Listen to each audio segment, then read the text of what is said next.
Alright, video number 2. This one's over Google Forms. Basically what they are, how to create a Google Form, and how to share it with other people, get other people to use it, and in the end how to collect and view all the responses. This right here is an example of a form. It's a way for people to put information into this website, hit submit, and it submits all of it to you. This is one I used last year. It's a way to record, for me to record all of the information that about parent contacts. Whenever I'd contact another parent, I'd come in here and I'd pull all the information in, and then I could keep all that information stored. I'd say, hey, this is the student that I have an issue with, positive or negative. Here's the parent's name, and here's where I would put information about the conversation.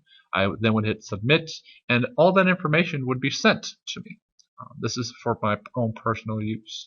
You can create forms that you give to other people so that they can put information into, hit submit, and it sends you all that information. What's a great use for this as teachers? Evaluation. You can create forms like this that ask students questions in a bell ringer setting. Here's a question that I can create that sees if you read what you're supposed to last night. Here's a question I can put that gets you thinking about what we're about to do today. You can create tests. You can create really any type of evaluation using this method. But here's just the first example of what a Google form is. Let's take a look at how to create a Google form. In your Google Drive, if you don't know how to get to the Google Drive, I suggest watching video 1 about an introduction to Google Drives. Over here, if you click Create, the red button, you can create a form. You want to name the form whatever you want. Oh, by the way, while you're watching this video, I suggest you create a form of your own just to get a little bit of practice. Let's close that. Let me start over. Let's delete you. Take your window, move it over to the side, create a second tab, and drag it over to the other. And over here, oh hi Alan, over here you can go to your Google site and create a Google form while I do it. Pause the video if you need to set that up. So let's go ahead and create a form. And I'll go slow so you can keep up and create yours at the same time. When you create a form, it gives you the option to title it. I'm going to call this one, how about Intro to Forms. And then you got a couple different pretty backgrounds you can give it. For some reason I always like the fish, so I'm going to make it the background fish. And here is the place where you can start to create your questions. Any question that you want to put on the site that you want your user to answer and then send you. Now let's pretend we're creating, say, a bell ringer for this. And, we're in a science class. So I'm going to say, first thing I'm going to say is, oh yeah, who are you? So give me your last name. Now the different types of ways your user, whoever's using it, can input information to you is vast.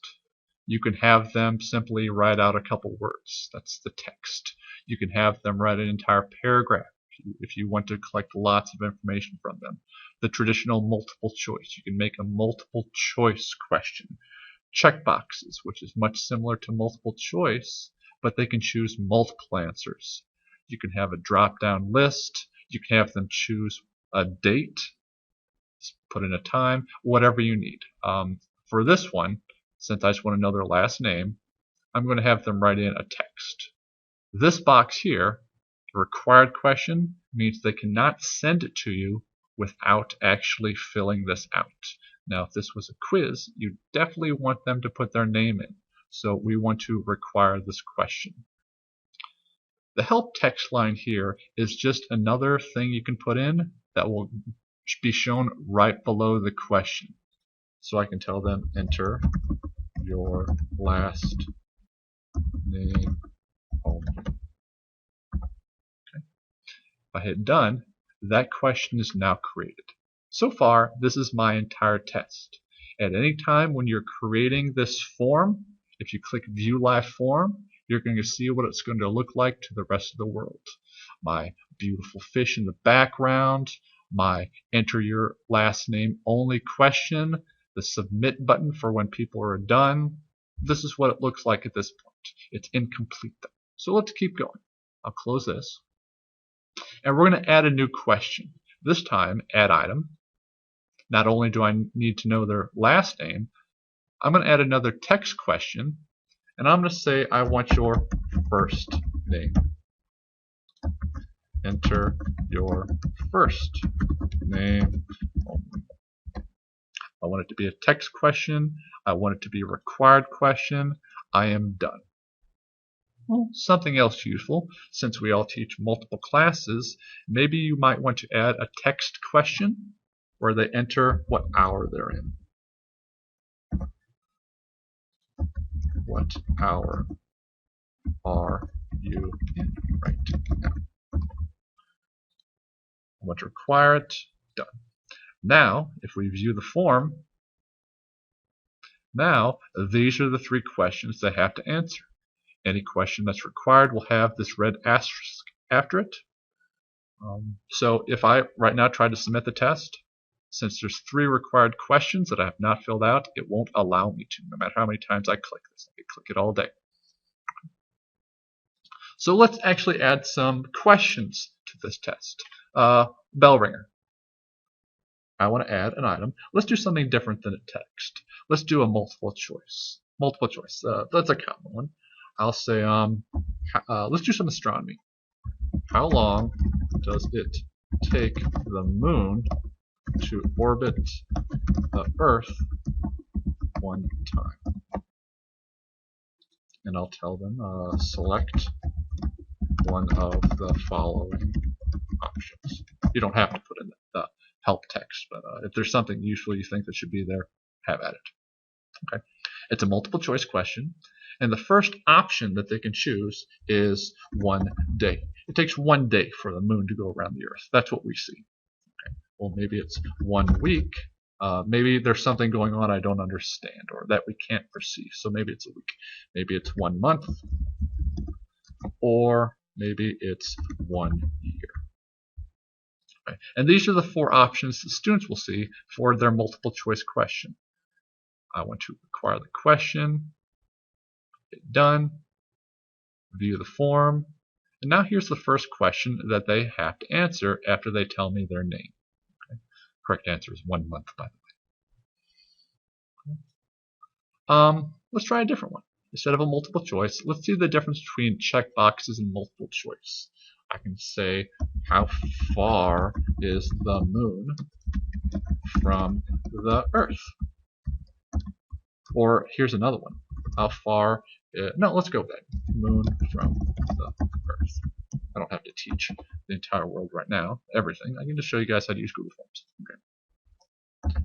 Answer. And SWR question.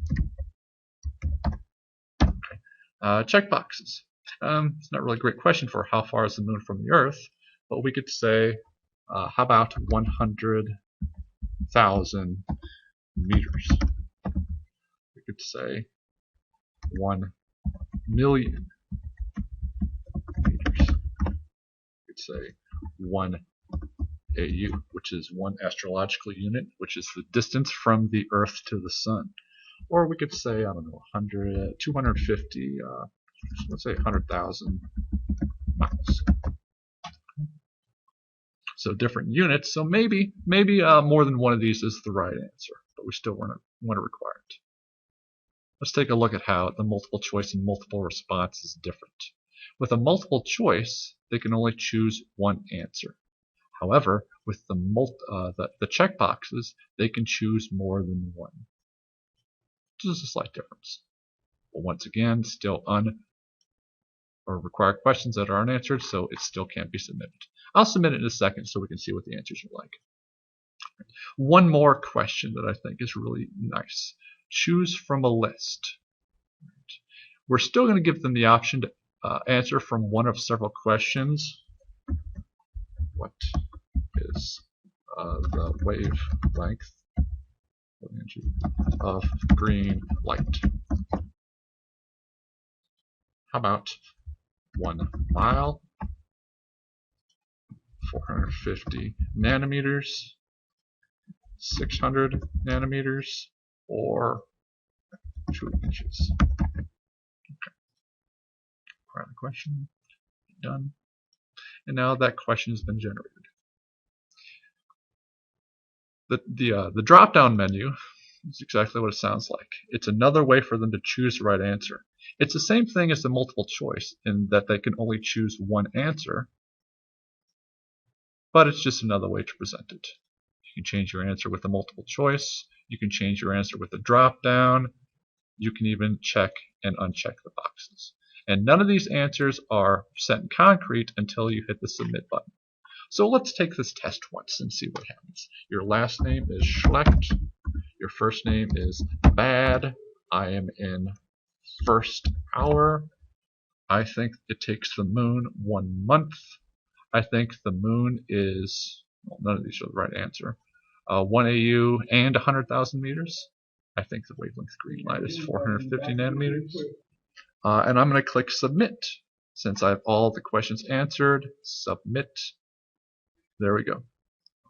I'm going to, just so we can see something in a second, I'm going to submit different responses. I'm going to go Joe. This person's name is Jojo. Second hour. 1 day. Lots of answers. And he says 1 month. So I've submitted this twice. This could have been done twice by the same person or by 2 different people at different computers. Okay. So we've seen kind of how to create the form. We've seen what it's like taking it. Let's actually look at the responses. Up here, if we hit View Responses, right there, here is how it saves all of the answers. Okay. It's a spreadsheet. It tells you what time it was submitted, and each question is organized in the hour, and underneath it is. So there is how you can collect the information. Another wonderful thing to see, if I close this window, is it also organizes it.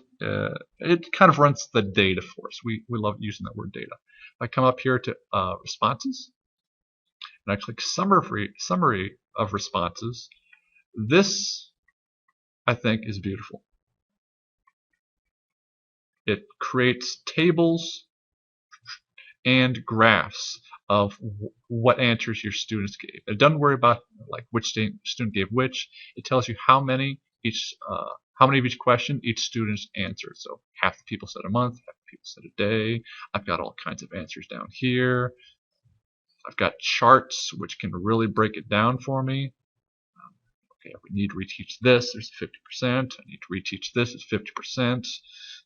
Teacher didn't even give me the right answer. Maybe he needs to go back and study something on his own. And even a graph of daily responses. Today, 2 people have submitted responses. So if you have this open, you can kind of track when people do the responses. Just it's data. It's data. Use it for what you will. Okay. All right, so great. I've created this form.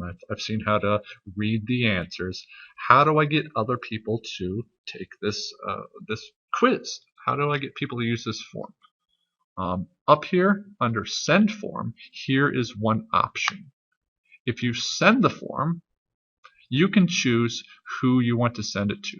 You can either enter specific people's emails, such as Bert Smydenzomi, which is another account of mine. If I hit send, he will be sent an email where he can come do this. Okay. Another way to do it is under Send Form, up here at the top, this link. If you right-click, copy it, and post it anywhere, say on your website, or if you really hate your students and you write it down on the board, it's about the least effective way to do it. They could go to that URL and they could take it as well. Right? The way that you get this link out to your students or to whoever wants to take your form, that is up to you. In the future, I'll create some videos on how to use Haiku and how to use Google Sites to create websites. You can put these in there. At first, the easiest way to do it would be to send it via email. I'm also going to create a video that shows you how to create a contacts list for all of your students, so that you can send it in a very easy way. Like you can type first hour and it will send it out that way. I'll show you how to do that in future videos. Okay. So we've already covered how to what the forms are. We've went through how to create them and how to send them. And it all starts in the Google Drive. Remember, create, forms, name it, and go from there. All right, good luck.